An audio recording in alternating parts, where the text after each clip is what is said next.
अबाधित रूप की निगरानी में अपना एक एक जीवन, एक एक कदम, एक एक विचार, एक एक सोच, मेरा पूरा जीवन मेरी गुरु की निगरानी में बीते।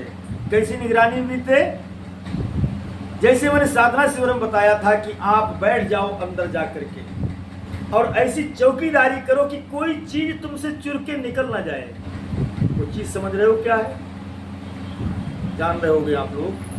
कोई भी चीज, कोई भी आता हुआ जाता हुआ मेरी निगरानी के बगैर ना जाए, चुर के ना चला जाए।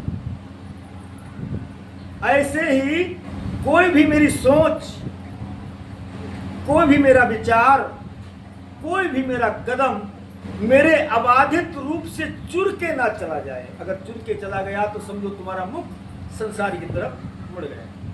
आप जीवन की बाजी हारना शुरू हो गए। आप एक इंसान से जानवर बनना शुरू हो गए। आपको मानव तन भी मिला है, लेकिन फिर भी मानव तन को 84 लाख वीडियो जैसा ही है।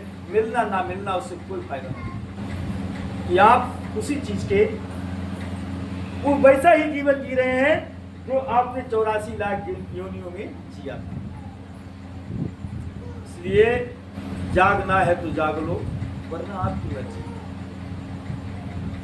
क्योंकि मुझे भी ऐसा आदेश मिला था, गुरु महाराज की सेवा ऐसी मिली थी। पहले मैं बहुत जबरदस्ती कर करके लोगों को सुनाया करता था और बहुत प्रयास करता था, लेकिन उस प्रयास से बहुत बड़े संकट मेरे ऊपर आने शुरू हो चुके थे। तो काल भगवान का ये देश है और काल भगवान नाना प्रकार के अस्त्र शस्त्र लेकर के मेरे ऊपर चढ़ाई करना शुरू कर दी थी, लेकिन उसका बस नहीं चला कुछ और चल भी नहीं सकता है। लेकिन अब इतना संघर्ष नहीं करना है। अब मुझे एक ही आदेश मिला है कि केवल आप बैठे रहो अपना खजाना लेकर। जो परमपिता परमात्मा का, जो गुरु महाराज ने मुझे खजाना दिया है, उस खजाना को लेकर बैठा हुआ हूं, सुना रहा हूं। मर्जी आपकी है, मर्जी आपकी है। आप ग्रहण करते हो या नहीं करते हो वो आपका है। आप के मतलब की अगर बात है, आपके मानव जीवन में अगर इसकी आपको प्यास है तो आप इसको ग्रहण कीजिएगा, और नहीं प्यास है तो जहां आप जा रहे हो प्रेम से जाइएगा, कोई दिक्कत नहीं। संदेशा मैं सुना रहा हूं आपकी, देखने गुरु जी का। मानो तो मर्जी आपकी, ना मानो तो मर्जी आपकी। लेकिन मैं केवल आपको जगा सकता हूं। आप नहीं जाग रहे हो, आप नहीं जाग रहे हो, ये आप जाओ। क्योंकि आप जाग तभी सकते हो जब आप जागने का विचार बनाओगे। आप इस मार्ग पर चल तभी सकते हो जब आप चलने की अपनी निष्ठा बनाओगे, और आपकी निष्ठा पहले से ही बनी हुई संसार में जाने की। तो आपको चाहे ब्रह्मा जी क्यों ना उपदेश देते हो, लेकिन आप सारी मुसीबतों को सहने को तैयार हो, लेकिन आप अपनी वो निष्ठा खत्म करने को तैयार खूब पक्की है। क्योंकि इस संसार में जिन लोगों का जिससे अनुराग हो जाता है ना, जो अपने संकल्प पक्के कर लेते हैं, अपने अंतःकरण में उतार लेते हैं, तो उनको चाहे कितनी ही ज्ञान की बात सुनाना, उनकी समझ में आने वाली नहीं। वो गए, आप कुछ भी प्रयास करना, वो आने वाले नहीं है। इसलिए संत महापुरुष कहते हैं, साथी आना है तो आले, साथी आना है तो आले, और नहीं तो मर्जी आपकी। तो हमें आपको अगर भवसागर से पार जाना है तो आपको समर्पण करना पड़ेगा। जो गठरी आपके पास है, उस गठरी को समर्पण करना पड़ेगा परमात्मा के द्वार पर, और वो गठरी तन मन धन की है। और जब वो गठरी आप तन मन धन की अर्पण कर दोगे तो आप फूल बन जाओगे, फूल। फिर आपको भवसागर से पार जाने से कोई रोक नहीं सकता। कितना भी डुबाने का प्रयास करे, पकड़ पकड़ के अगर डुबाएगा तब भी वो फूल ऊपर ही आ जाएगा, डूब नहीं सकता, वो डूबेगा ही नहीं।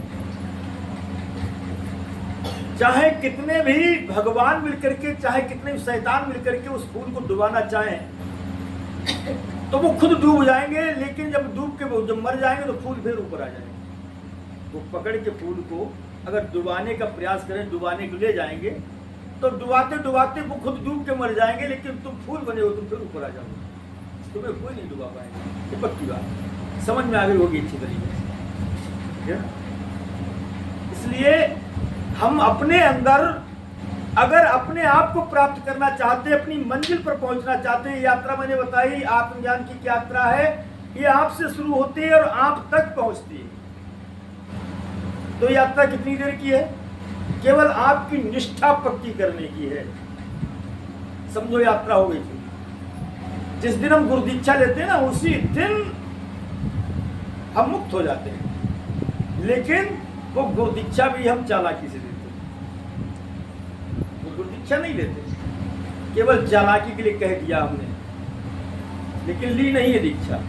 और हकीकत में जिसने गुरु दीक्षा ले ली है उसे कोई डुबाने वाला पैदा ही नहीं हुआ, उसे भवसागर से पार जाना ही जाना है, वो हो गया भवसागर से पार। उसे कितना भी कोई डुबाए वो डूब ही नहीं सकता। गुरु दीक्षा ली थी प्रहलाद जी ने, बहुत लोगों ने डुबाने का प्रयास किया प्रहलाद जी को, खुद डूब के मर गए, खुद डूब के मर गए, लेकिन प्रहलाद जी नहीं डूबे। हिरण्याकश्यप डूब के मर गए, उनका डूब के मर गई, पता नहीं कितने लोग डूब डूब के मर गए, लेकिन प्रहलाद जी नहीं डूबे। मीरा जी को डुबाने का प्रयास किया था, उन्होंने दीक्षा ली जबदास जी महाराज से, तो उनको डुबाने वाले वो डूब के मर गए, लेकिन मीराबाई नहीं डूबी। सहजोबाई को डुबाने वाले डूब के मर गए। सदन कसाई को, सदन कसाई उनका जन्म एक ऐसे परिवार में हुआ था जहां मांस बेचा जाता था, कसाई परिवार में। सदन जी का जन्म कसाई परिवार में हुआ था, वहां सब मांस बेचा करते थे। तो सदन जी को भी वही काम दिया गया, परिवार में काम होता है वो करना ही पड़ता है। तो सदन जी मारते नहीं थे किसी जानवर को, वो मांस ले आते थे दुकान से और रख करके बेचा करते थे। लेकिन उनके पास एक इतना बड़ा पत्थर था जिसको शालिग्राम की बटिया बोलते हैं, इसको ठाकुर जी महाराज बोलते हैं। काला काला पत्थर होता है जो सफेद सफेद धारी खींची होती है, देखा होगा आपने। पंडित लोग रखते हैं अपनी थैले में और रख करके भोग लगाते हैं ठाकुर भगवान, उनको ठाकुर जी कहा जाता है। तो शालिग्राम के पास, शालिग्राम का पत्थर इतना बड़ा था, उससे मांस तोल तोल करके सदन जी बेचा करते। एक महात्मा जी निकले उधर से, उन्होंने देखा अरे ये तो ठाकुर भगवान है और इनसे ये बेवकूफ आदमी मांस तोल तोल के बेचता, कितनी दुर्गति करता है भगवान, पता नहीं इसके लिए पता नहीं है। और सदन जी का काम था, वो भक्ति में सराबोर थे, कर्म तो वो करते थे मांस बेचने का, लेकिन सुबह से लेकर शाम तक भगवान का गुणात्मात करते थे। जब कोई ग्राहक आता तो तोल के दे दिया, वरना बस हरे रामा हरे कृष्णा हरे रामा हरे कृष्णा हरे रामा हरे कृष्णा हरे रामा हरे कृष्णा हरे रामा, यही चलता था उनका। आंखें बंद, कोई आया है भाई आधा किलो मीट दो, अच्छा तोला और दे दिया, फिर पैसे ले लिए रख लिए, हरे रामा हरे कृष्णा हरे रामा हरे, ये काम था सदन का। कोई मतलब नहीं किसी बात से, उसी मस्ती में मस्त रहते थे। साधु जी आए, उन्होंने देखा ये बेवकूफ भगवान से मांस तोल तोल के बेच रहा है। आए साधु जी महाराज, बोले भैया, बोले क्या है, बोले ये पत्थर हमको दे दो, जितने पैसे चाहे उसको दे दो, लेकिन ये पत्थर हमको दे दो। बोले इतना प्यारा लग रहा है तुम्हारी पत्थर, बोले हाँ, बोले ले जाओ, जो तुम्हारी इच्छा हो सो दे जाओ, और ना दे जाओ तो इसी ले जाओ भाई, दूसरा बाट रख लेंगे, हम दूसरा बाट रख लेंगे। वो साधु जी शालिग्राम भगवान को लाए, गंगा जल से स्नान कराया, और स्नान करा करके और एक बहुत बढ़िया सी एक पिटारी बनाई, पिटारी में खूब आसन लगाया नरम मुलायम गदेलों का, और मुलायम रेशमी कपड़े बिछा करके ठाकुर भगवान को उसमें रख दिया, पिटारी को बंद कर। आए घर पर, सुबह शाम पिटारी को खोलें, भोग लगावें, और आरती धूप बत्ती करने के बाद फिर पिटारी को बंद करते रखते। अब भगवान जी उस पिटारी में से उतने ही टाइम खुले जितने टाइम पूजा पाठ आरती होती, और बकाया बंद। ठाकुर भगवान को बड़ी व्याकुलता मालूम पड़ी, बोले यहाँ तो ये तो बहुत बड़ी जेल मिल गई। तो ठाकुर भगवान ने साधु महाराज को स्वप्न दिया, स्वप्न में कहा, साधु अगर तू अपनी खैर चाहता है तो मुझे सदन के पास पहुंचा के आ, मुझे इस कैद में नहीं रहना है। अगर तूने नहीं पहुंचाया तो तेरा सर्वनाश हो जाएगा, क्योंकि मुझे उसी के पास अच्छा लगता है, वो दिन भर गाना सुनाता है, भजन तो सुनाता है मुझे, हर समय मुझसे बातें तो करता है, खुले में रखता है, प्रेम करता है, मेरी मस्ती में झूमता है, मुझे तेरे पास नहीं रहना।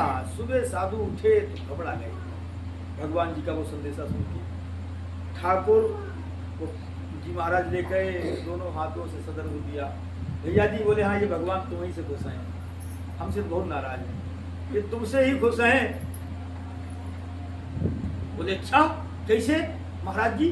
अरे बोले इन्होंने सपने मुझसे कहा कि तुम मुझको पिटारी में कैद करके रखे पड़ा है, मैं सदन के पास रहूंगा। सदन मुझे रोजाना भजन सुनाता है, गीत गाता है, मेरी मस्ती में झूमता है, हर समय मुझसे बातें करता है।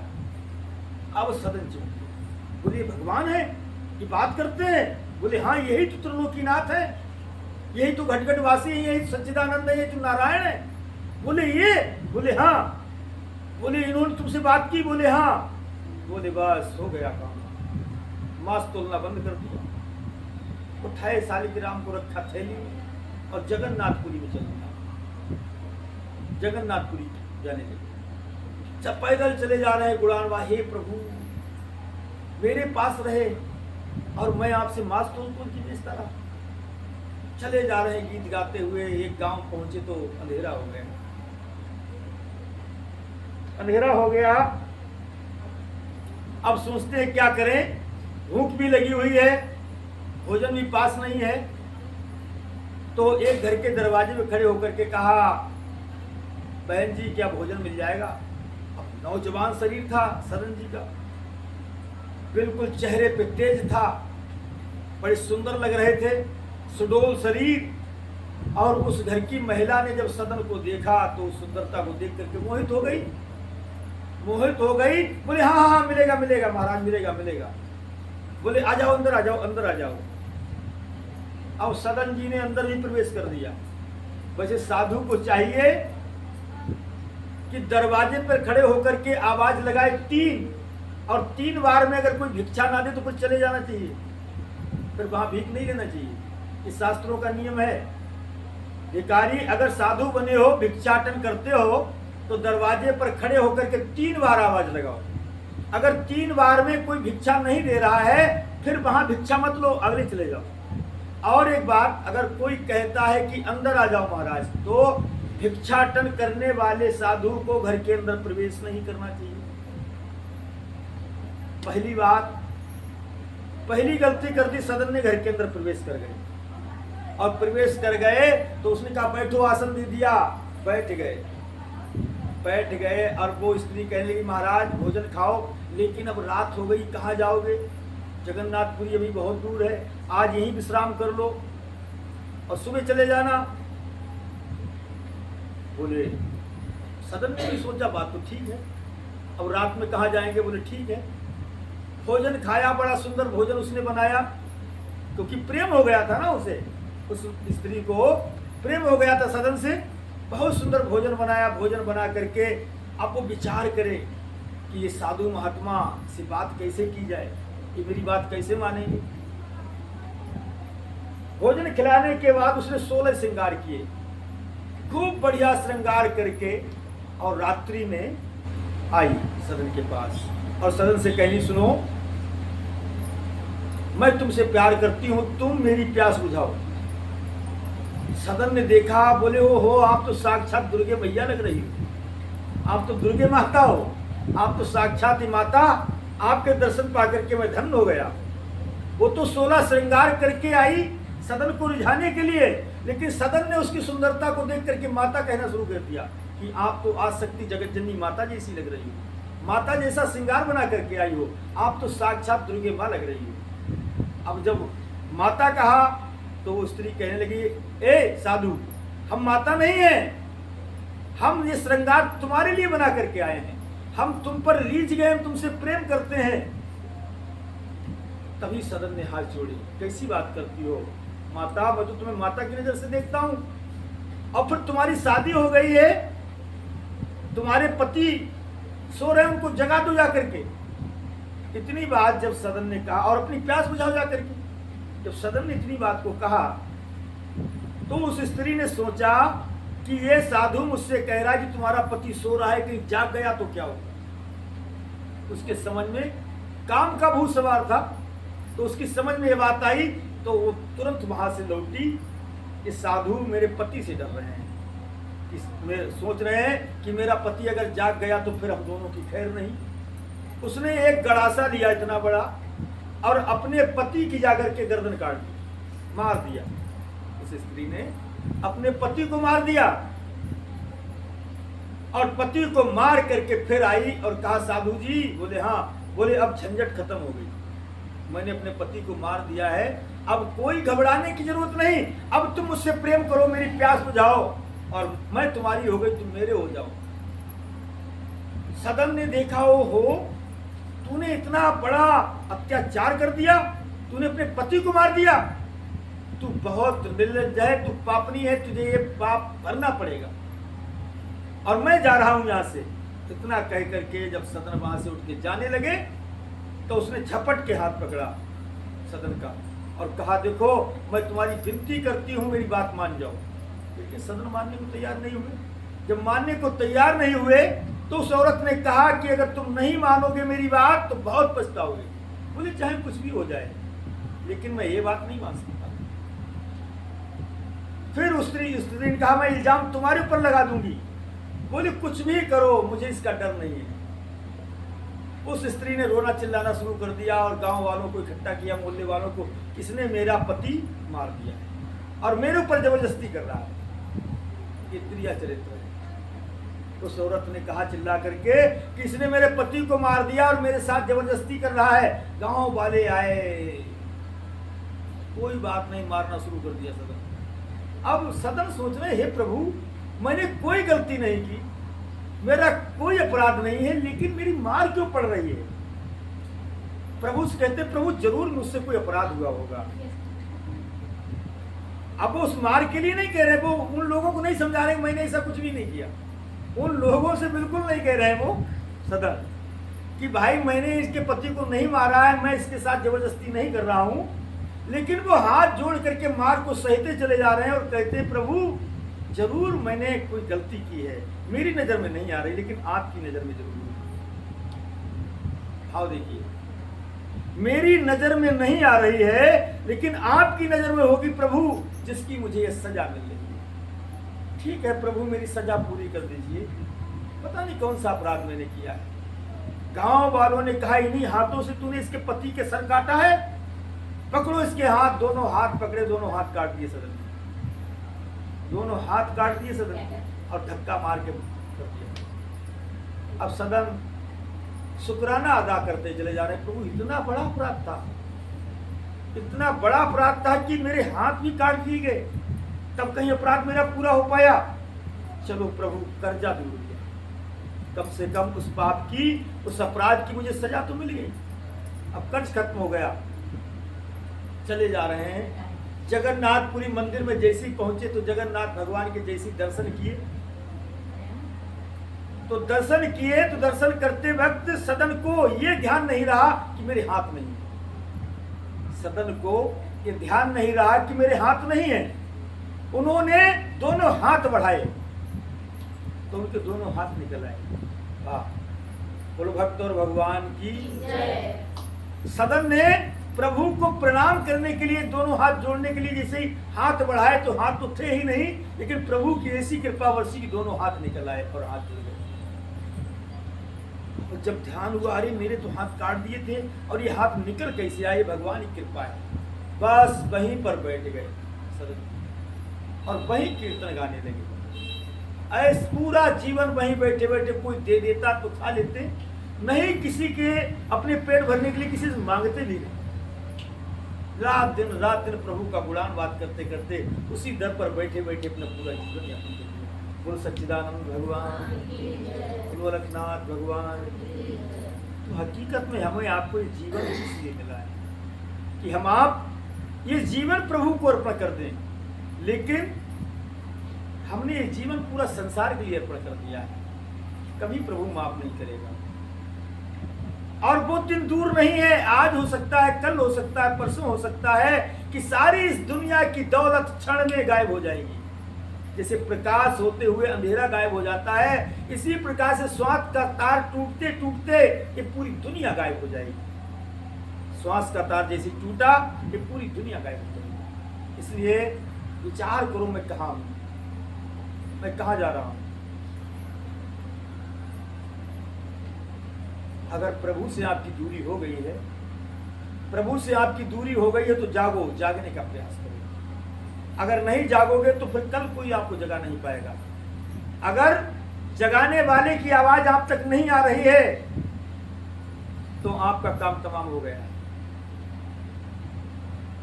जगाने वाले की आवाज अगर आप तक नहीं आ रही है तो आपका काम हो गया है। अब आपका मानव जीवन बर्बाद हो जाएगा। बोलिए अलखनाथ भगवान की। इसलिए अगर मानव जीवन सार्थक करना है तो जो शेष बचा है वो बहुत विशेष है। अलखनाथ भगवान के दरबार में एक बहुत बड़ी बात मुझे मिली है, और जो सही बात मुझे मिलती चाहे किसी के द्वारा मिले मैं उसे फौरन ग्रहण कर लेता हूँ। गुरु महाराज ने साहब कहा है कि इस दरबार में आ रहे, उस गंगा में स्नान करने के लिए आ रहे तो बैल कम और नहीं तो भीड़ कम। ठीक है ना। अगर इस अलखनाथ भगवान की अमृत रूपी गंगा में स्नान करने के लिए आ रहे हो तो बैल कम और नहीं तो भीड़ कम। बोलो सतगुरुदेव भगवान की, सच्चिदानंद भगवान की। अब बहुत अच्छा प्रसंग मिल गया सुनने के लिए। अब तत्व ज्ञान का अगर सत्संग प्रेमियों को करना है तो बैठ के चर्चा बाद में करेंगे, बात भी करते हैं सभी लोग।